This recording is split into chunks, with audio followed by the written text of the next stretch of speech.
Hello, welcome to my channel. Another bibliophile reads. My name is Greg, and I'm doing I'm Mental Tag.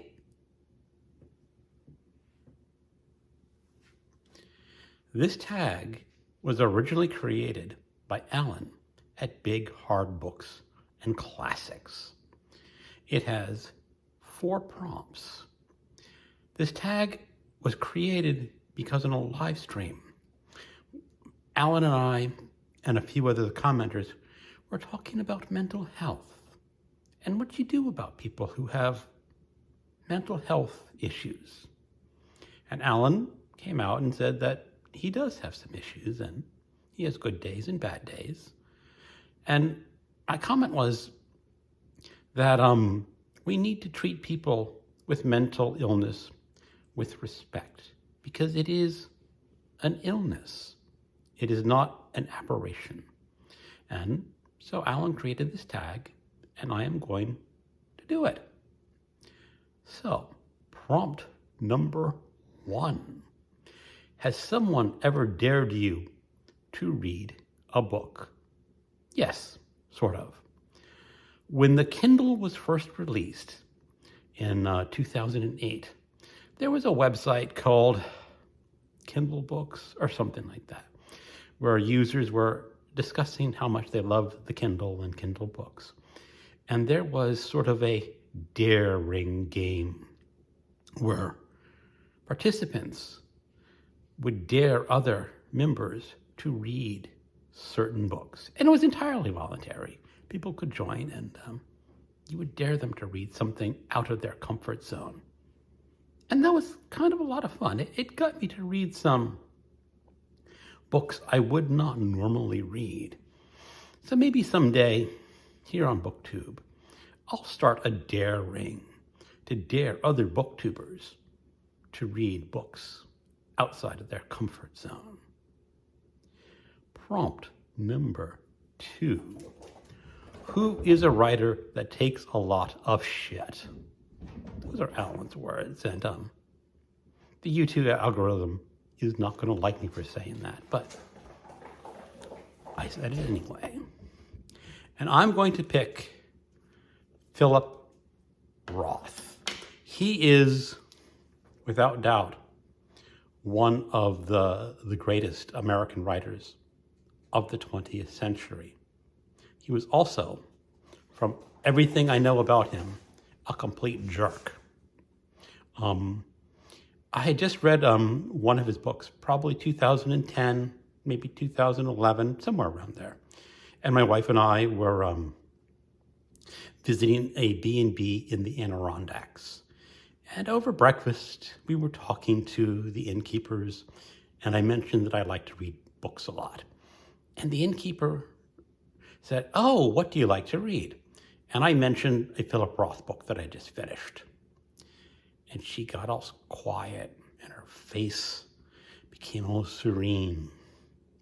And she mentioned that Philip Roth had been a guest at her B&B, and that he was a complete asshole.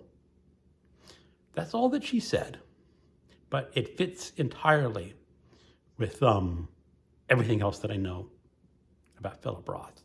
I think he was a major dickweed, but he was also an excellent author. And I think his reputation is going to suffer in the future because he did things that he should not have done. And modern readers are less tolerant of misbehavior, especially sexual misbehavior, which I think was one of his greatest faux pas. So he gets a lot of shit for that, but he is still a very good author. Now, at this point in Alan's video, he took a digression and started talking about best concerts that he has seen. It's not an official prompt, but I'm calling this a bonus prompt because it is a tag about being mental, and switching topics in the middle could be considered mental. So, what is the best concert you've seen? Now, I don't see a lot of musical concerts anymore. When I was in my 20s, I was a subscriber to the National Symphony Orchestra in Washington, D.C., and I loved those concerts. But after I got married, my wife really wasn't that interested in going out to musical concerts, so I sort of dropped that habit. And then we moved to the far suburbs, and it became essentially impossible to go to musical concerts because I would have to drive a long way. And I really don't like to drive. And when I drive a long distance, especially like 45 minutes an hour, going through traffic, I'm in a sour mood. And that sour mood sort of hampers my enjoyment of musical concerts. But the best musical concert that I saw was probably Rachmaninoff's Third Piano Concerto with Ephraim Bronfman on the piano. And there is just one part in the piano solo that is just so achingly beautiful. And I noticed one other person in the audience, and it looked like he was about to have an orgasm. He was enjoying his music so much. But yeah, great concert, great piece of music. Prompt number 3. Do you think you can predict the future? Absolutely not. The future is impossible to predict. There are some people who think we live in a deterministic universe, which means we don't have free will, and it is theoretically possible to know the future if you know all the universe's conditions. I am not that person. I don't know if that's true. I am not going to take a side on determinism.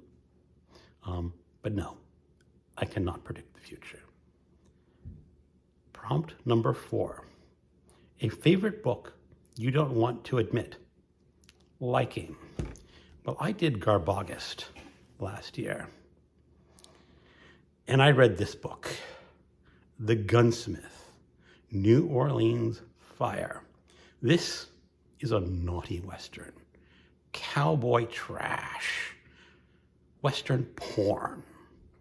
It is a story of a gunslinger having to go down to New Orleans on a secret mission, and he gets to shoot people, and he gets to bed a lot of beautiful women. This book may not be pornography, but it's close to being pornography. And I'm sort of ashamed with my high literary tastes, or sometimes high literary tastes, that I thoroughly enjoyed cowboy trash, because the gunslinger gets to shoot people and he gets laid. That's a perfect way to live a life, isn't it? Maybe? Or does that make me mental? Well, anyway, that is the end of the prompts. I am not going to tag anyone specifically for this because some people may be a little put off by this subject.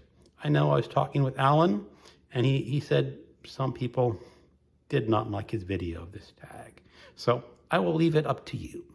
Anyone mental enough to do it, you're tagged. Thanks for watching, and keep on reading.